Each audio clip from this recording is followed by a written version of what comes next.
tomorrow may SONA. Dun sa mga pro-Marcos, walang problema. Manood po tayo kasi pro-Marcos kayo.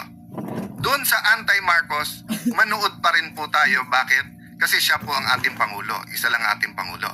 Alam naman ng buong madla na nagkakarakit sa mga proyekto. Sa mga nakikipagsabwatan upang kunin ang pondo ng bayan at nakawin ang kinabukasan ng ating mga mamamayan. Mahiya naman kayo sa inyong kapwa Pilipino. Mahiya naman kayo sa mga kabahayan nating naanod o nalubog sa mga pagbaha. So tomorrow may SONA. Dun sa mga pro-Marcos, walang problema. Manood po tayo kasi pro-Marcos kayo. Dun sa anti-Marcos, manood pa rin po tayo. Bakit? Kasi siya po ang ating Pangulo. Isa lang ating Pangulo. State of the nation, ibig sabihin po, ano kalagayan ng ating bansa. Kailangan parati po may starting point tayo, di ba? So pag sinabi ko sa inyo na kanina po sa isang chat group lang namin, pinost nila ni hindi ko pa natatanong sa kanya sinong gumawa, pero napakagandang analysis tungkol sa Pax Silica. At ito po ay yung gagawin po sa Clark. At ito ano po, wala niyang sinabi kung pro or con, basta't nilagay niya lang lahat. So ang starting point is to know, and then knowledge, tapos wisdom and understanding. Or yung iba, knowledge, tapos understanding, wisdom. Ang point, hindi mo pwedeng sabihin mahal mo yung barangay, pero wala kang alam sa barangay mo. Mahal mo homeowners association, pero hindi mo alam sino kapitbahay, sinong pangulo noon, ano yung issues, di ba? Hindi mo pwedeng sabihin mahal mo yung alma mater mo, pero hindi mo sinusundan yung nangyayari sa iyong school. So ganun din sa ating bayan. It is frustrating. And it can get frustrating, but we cannot give up. Alam niyo po, pag kumakanta tayo ng Lupang Hinirang, yung ating national anthem, nakita niyo yung dulo? Diba? Yung sinasabi natin na handa tayong mamatay para sa ating bansa. I've been reflecting on that kasi since May 11, when we took over, alam kong I could face, aminin ko na sa inyo po, I think I said this na naman before, but my friends knows this. Kasi nung kinonsult ko muna ang ilang taong close sa akin at kasama po ang dating Senate President Chis Escudero, I really told them that I know na pwedeng ang kasunod nito kaso, yung kuyog, expected yon kasi sa Senate naman, most of the time naman nagkaka-debate kami pero may sanity, no? Ibig sabihin, hindi patayan yung objective o kulungan. But that's another matter. Ang point ko, I know kukuyugin, I expected kulungan na pwedeng umabot I expected kaso na pwedeng umabot sa kulong because nga may threat na at that time na ikulong si Senator Jinggoy, si Senator Joel at si Senator Chis.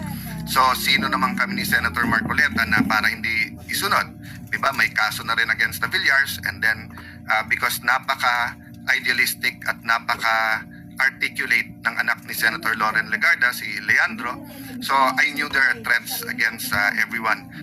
So nung nangyari po yon, I expected na. Minsan lumalamig, minsan nag-heat up. Hindi ko po na-expect yung barilan nung May 13 dun po sa Senate. So nung nangyari yon, tapos nung nakita ko yung reaction ng gobyerno, lalo ng NBI na para bang wala lang, they had to do it, parang hindi senado yon, I realized na assassination or aksidente, patayan na aksidente could be there, di ba? That's why pagka mas sane o nakapagkwentuhan na ako sa ibang mga senador na nasa majority, tinatanong ko rin sila, kung mga anak nyo nandun, kung asawa nyo nandun, ano mararamdaman ninyo? Nagpuputukan, nakakulong kayo sa nakita mo, mga media, kaibigan natin, yung mga yan, kasama natin araw-araw, mga staff natin, nandyan. Yung mga police, marines na-assign lang sa atin. No? But the point I want to make today is not na ibalikan yon, but the point I want to make is that may cost ang lahat. Following Christ, may cost po yan. Speaking for the truth, may cost po yan. Kung taga-Clark ka, kung pro o anti ka, dun sa Pax Silica, kahit hindi ka taga-Clark, kahit hindi ka taga Pampanga at Tarlac, may cost po ang pumanig o lumaban, di ba? Siyempre, usually kapag ka-criminal syndicate, pagkakampi ka, yung marami kang reward. Pero yung cost nun is eventually crime does not pay.